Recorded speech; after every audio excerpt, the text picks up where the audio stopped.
हम तो बहिष्कार करेंगे।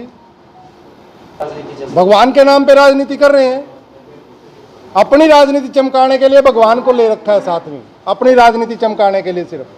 मेरे भाई ब्राह्मण समाज से सांसद भी हैं, विधायक भी हैं, लेकिन वो जब उन्होंने इलेक्शन लड़ना है तब तो उनको समाज याद आता है, लेकिन बाद में वो समाज को भूल जाते हैं। के पास भी कोई कार्ड नहीं बांटा गया, ना कोई निमंत्रण आया, इसलिए हम सरकार की रैली में और सरकार के जन्मोत्सव में हम नहीं जाएंगे। तो आप राजनीतिक पॉलिटिशियन को इनवाइट करेंगे अपने प्रोग्राम में? वो अभी बाद में बताएंगे, अगर जरूरत पड़ेगी तो। वैसे तो ये नॉन पॉलिटिकल प्रोग्राम होगा, लेकिन अगर जरूरत होगी तो समाज के किसी आदमी को, 36 बरादरी किसी महापुरुष को जिसने अच्छा काम किया है, क्रांतिकारी आदमी है, उसको हम इनवाइट भी कर सकते हैं। समाज के मंत्री ही इसमें आए थे कार्यक्रम में, यहाँ बैठक भी दी थी। क्या आप उस बैठक में निमंत्रण नहीं था? हमारे को कोई निमंत्रण नहीं दिया गया उसमें, ना हमारे को बुलाया गया, ना हमारे कोई निमंत्रण दिया गया। और सरकार ने तो इससे पहले भी पंचकुला के अंदर जयंती मना चुकी है भगवान परशुराम की। अब तो ये राजनीति कर रहे हैं, वो भी हरियाणा लेवल की थी। पंचकुला के अंदर हमारे ही समाज के राज्यसभा सांसद कार्तिकेय शर्मा ने पंचकुला के अंदर हरियाणा लेवल की, हरियाणा स्टेट की एक जयंती पहले ही मना चुके हैं। अब तो ये राजनीति कर रहे हैं वहाँ पे। भगवान के नाम पे राजनीति, भगवान के नाम पे राजनीति कर रहे हैं, अपनी राजनीति चमकाने के लिए भगवान को ले रखा है साथ में, अपनी राजनीति चमकाने के लिए सिर्फ। ठीक है, उनके लिए ठीक है, हमारे लिए तो गलत है। कुछ कहना चाहोगे, सलाह देना चाहोगे उन लोगों को? हम तो उनको एक ही सलाह देंगे भी, अगर जयंती मनानी है तो सरकार अपने लेवल पे रैली ना करे, समाज को साथ लेके और समाज को इकट्ठा करके, सभी समाज के नुमाइंदों को आमंत्रित करके तब उसका प्रोग्राम आयोजन करना चाहिए। आपको नहीं लगता है कि सरकार इतना समाज के साथ खड़ी है तो कोई योजना उनके लिए लेकर आए, बजाय किसी कार्यक्रम में उनका साथ?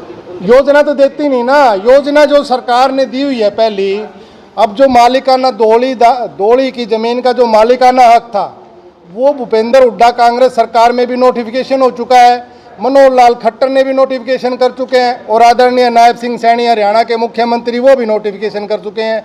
हर बार नोटिफिकेशन होता है, जबकि हरियाणा सरकार की तरफ से ये स्टेटमेंट दी गई है कि सरकारी ज़मीनों पर जिनका 20 साल से कब्जा है उनको मालिकाना हक दिया जाएगा, लेकिन जो दोली की ज़मीन है वो तो लोग 100 साल से कब्जे पे हैं, वो उनको तो दे ही नहीं रहे।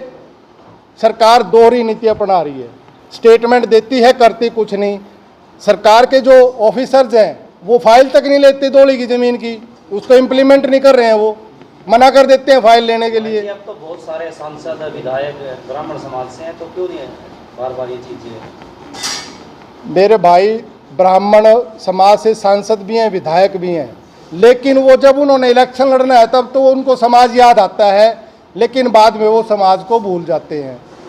समाज की कोई जिम्मेवारी उनके ऊपर नहीं रहती और वो अपनी राजनीति के चक्कर में लगे रहते हैं बस। सब एक जैसे हैं। तो आप देख लो ना, कितने बच्चे इससे प्रभावित होंगे हाईकोर्ट के डिसीजन से, उसके बाद किसी लीडर ने ये बोला है। अगर आपके पास जो सरकारी प्रोग्राम है वहाँ से इन्विटेशन आता है तो क्या आप लोग जाएंगे या बहिष्कार करेंगे? हम तो बहिष्कार करेंगे। जब पूरे हरियाणा के अंदर इन्विटेशन आमंत्रण दे चुके हैं, जगह घर घर जाकर कार्ड बांट रहे, तो हम समाज के आदमी नहीं क्या? हम भी तो मान सम्मान रखते हैं, अपनी इज्जत। ठीक है, उनके लिए ठीक है, हमारे लिए तो गलत है। कुछ कहना चाहोगे, सलाह देना चाहोगे उन लोगों को? हम तो उनको एक ही सलाह देंगे भी, अगर जयंती मनानी है तो सरकार अपने लेवल पे रैली ना करे, समाज को साथ लेके और समाज को इकट्ठा करके, सभी समाज के नुमाइंदों को आमंत्रित करके तब उसका प्रोग्राम आयोजन करना चाहिए। आपको नहीं लगता है कि सरकार इतना समाज के साथ खड़ी है तो कोई योजना उनके लिए लेकर आए, बजाय किसी कार्यक्रम में उनका साथ? योजना तो देती नहीं ना। योजना जो सरकार ने दी हुई है पहली, अब जो मालिकाना दोली की जमीन का जो मालिकाना हक था, वो भूपेंद्र हुड्डा कांग्रेस सरकार में भी नोटिफिकेशन हो चुका है, मनोहर लाल खट्टर ने भी नोटिफिकेशन कर चुके हैं, और आदरणीय नायब सिंह सैनी हरियाणा के मुख्यमंत्री वो भी नोटिफिकेशन कर चुके हैं। हर बार नोटिफिकेशन होता है, जबकि हरियाणा सरकार की तरफ से ये स्टेटमेंट दी गई है कि सरकारी ज़मीनों पर जिनका 20 साल से कब्जा है उनको मालिकाना हक दिया जाएगा, लेकिन जो दोली की ज़मीन है वो तो लोग 100 साल से कब्जे पे हैं, वो उनको तो दे ही नहीं रहे। सरकार दोहरी नीति अपना रही है। स्टेटमेंट देती है, करती कुछ नहीं। सरकार के जो ऑफिसर्स हैं वो फाइल तक नहीं लेते धौली की ज़मीन की, उसको इम्प्लीमेंट नहीं कर रहे हैं, वो मना कर देते हैं फाइल लेने के लिए। अब तो बहुत सारे सांसद विधायक ब्राह्मण समाज से हैं, तो क्यों नहीं बार बार ये चीज़ें? समाज की कोई जिम्मेवारी उनके ऊपर नहीं रहती और वो अपनी राजनीति के चक्कर में लगे रहते हैं, बस सारे एक सरे सब एक जैसे हैं। अब आप देख लो ना कितने बच्चे इससे प्रभावित होंगे हाईकोर्ट के डिसीजन से, उसके बाद किसी लीडर ने ये बोला है। अगर आपके पास जो सरकारी प्रोग्राम है वहाँ से इन्विटेशन आता है तो क्या आप लोग जाएंगे या बहिष्कार?